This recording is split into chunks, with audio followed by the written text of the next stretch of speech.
He who controls the spice controls the universe.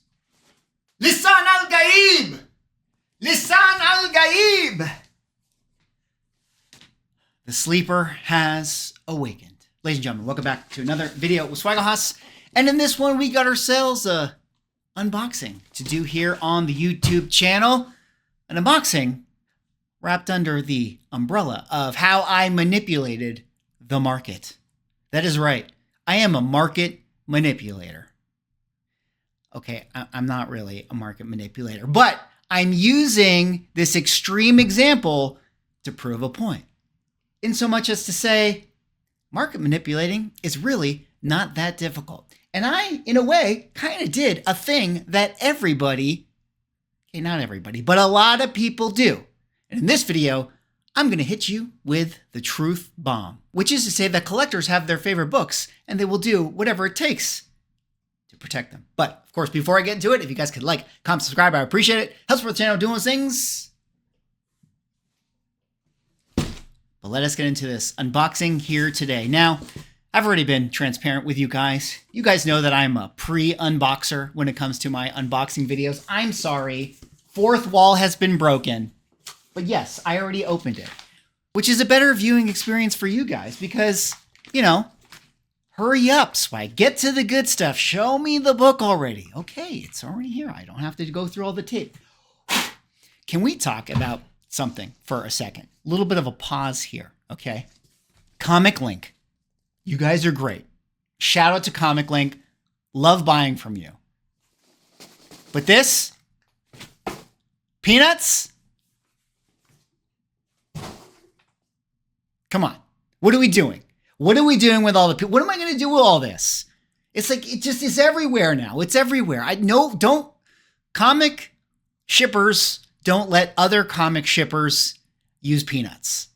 Now, I realize that they work, but at the same time, it's just, they're so annoying. They're so annoying. Do you guys like peanuts? Anyways, let's go on to the video. So this is a book that I picked up off of Comic Link.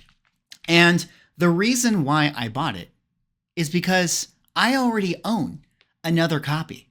And when this book was up for sale at the auction, I was following it. And I told myself, not only is this a book that I already own, it's a book that I already own where this one that is for sale is a higher grade. And the current price in which it was hovering at was basically lower, if not around the same price that I paid for my lower grade version of it. And I told myself that I'm sorry, I was not going to let some other person buy that book for less than the price that I paid. So, ladies and gentlemen, another book added to my collection, Haunted Thrills #6, the classic Rolling the Snake Eyes cover, this time in a CGC 2.5 with cream to off-white pages, which, like I already established, is a higher grade than my previous copy of the Haunted Thrill 6 1.8 grade. And so, in this video, I want to share with you guys my book. One, I'm very, very excited to have this book. Let's drop the shtick for a second, Swag. This is one of my all-time favorite covers. I saw this one at Comic Link being sold, and I was like, oh man, this is like a, you know, not necessarily a high grade, but definitely a nicer presenting copy than the book that I had in my personal collection. I thought to myself, well, yeah, like I would love to be able to upgrade my version. I'd love to be able to upgrade my book. And it was interesting because this one actually was hovering for lower than the price that I paid for my 1.8. So, you know, in doing this video, I thought to myself, okay, well, there's two different ways that I can sort of talk about this. Number one, there's sort of the more positive little pearl of comic wisdom here, which is to say that, you know, you always want to try to upgrade your copies. You know, anytime you find them being sold at good deals, you know, you're able to say buy a higher grade version of a book you already have, and then you can move on with your lower grade copy and basically trade into the higher grade copy. And equally, it was sort of the same price. Now, the lower grade one, I mentioned in my previous unboxing that I bought this one for $2,100. This one, I literally won for the same price, $2,100. So I was able to go up by 2 grades, right? A 1.8 to a 2 to a 2.5 with basically paying the same price. And now I get to, unload this copy right here and have it pay for the 2.5 that I recently picked up. But the other interesting part of this is that it dawned on me that I was going to be somebody who was unwilling to let this book sell for less than what I paid for my 1/8. And in a way, isn't that kind of market manipulation? I mean, if someone had paid, say, I don't know, $25, $26, $27, $2,800, I would have dipped out. I would have said, okay, cool. Like, we protected the floor value of my purchase. And now that person, whoever else is going to buy that book and they're going to have it in their collection. Whereas now, since I accumulated both of these copies, like, I'm not going to let this book go for less than what I paid it for. And that's kind of the interesting takeaway. I think that that's kind of the big truth here in comic book collecting, especially when you get to, rare, obscure, say modern age, variant price stuff like that, or, golden age comic books as well. I know a lot of collectors. I know a lot of dealers from conversations that I have that they pay attention to books that they have in their collections or they have, up for sale. They'll say like, hey, I have this one on my wall. I will not let that book sell for less than what I paid for this one. People definitely pay attention to that and people root for their books. I know a lot of people that, definitely relish in making other people pay more for a certain copy of their book and, breathe a sigh of relief when they're able to kind of, inflate the purchase price. And that's one of the things that, you always have to sort of keep in mind is that there's a lot of games being played on. And even if this isn't actually really market manipulation here, I still, at the end of the day, paid the price I was willing to pay for these comic books. So I engaged in a voluntary transaction. But at the same time, if I'm being truly honest, there was a little bit of, me playing the game a little bit. And that's an important thing to always remember in your comic collecting journey. Shout out to Sean from Reserved Investments. This is something that we actually had a big conversation about in our Swagglecast episode where we talked about, market manipulation. And it's not just like always that there's some, shill bidding going on. It's just that, people take sort of interest in various comic books. And it doesn't take many people to actually influence what is going on in the secondary market. I mean, how many times have you seen people with the flex photos of like multiple copies of the same comic book?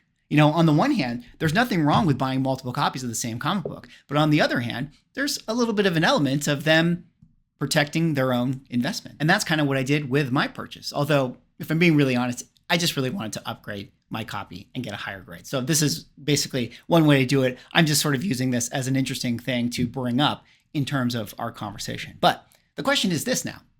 Will I actually be able to sell my book for the price that I got it for? Because one of the things with this is that I have to be willing to hold it for as long as it takes for me to actually sell it. This is something I think is, maybe again, another big video or conversation. And it's something that to pay attention to, I think with a lot of golden age comic books, although it could be, hard to sort of figure this out because with golden age comic books, people usually price them higher. But here's where I'm going with this. You can actually sort the purchases by auction and fixed price. And if I click on fixed price, well, what do I see here from this comic book? There's only been 3 sales in its entire history that were quote unquote buy it now prices.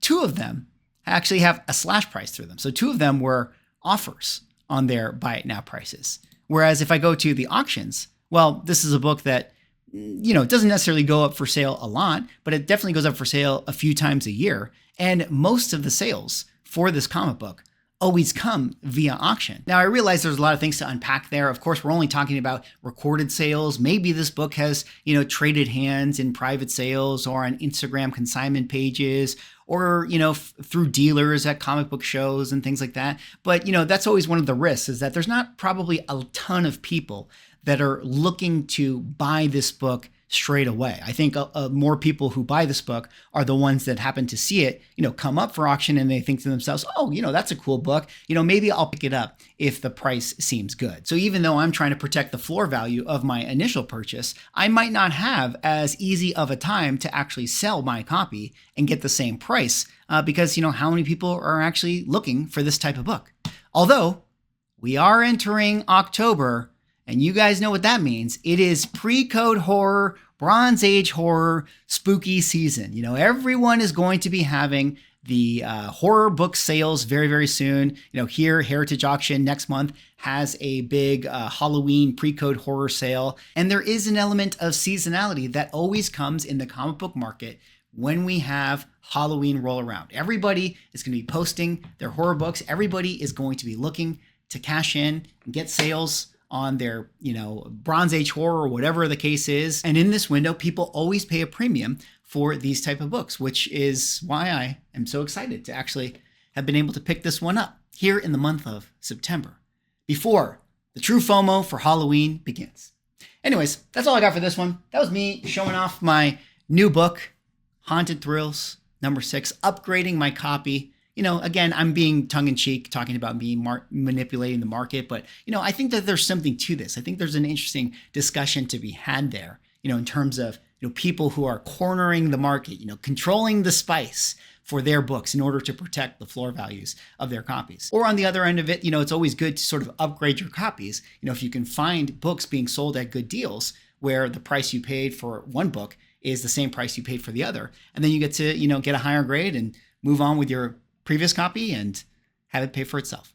Anyways, that's all for this video. That was me showing off my new book. What do you guys think about people who corner the market on certain books or buy up all these things? Do you guys think that that's market manipulation? Or is that just another way to collect? If people want 1,000 copies of Darkhawk #1, more power to them. Anyways, let me know what you guys think. Like, comment, subscribe. See y'all in the next video.